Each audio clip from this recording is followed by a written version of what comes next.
অধিকার তো দূরের কথা, ধর্মীয় অধিকার এমনকি মানবিক অধিকার ছিল না। এই বিজেপি সরকার আমাদের সেই দিকে নিয়ে যেতে চাচ্ছে।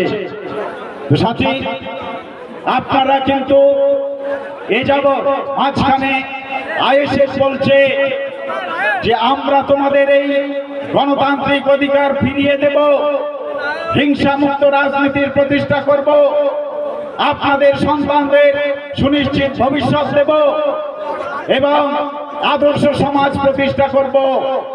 আপনি কার হাত ধরবেন সেটা আপনাকে ঠিক করতে হবে। সামনে মাত্র একটা মাস সময় রয়েছে। এই একটা মাসের লড়াই হচ্ছে আমাদের সবচেয়ে গুরুত্বপূর্ণ লড়াই। আমি এই 70 বছর বয়সে সারাদিন এই কাঠফাটা রোদে টই টই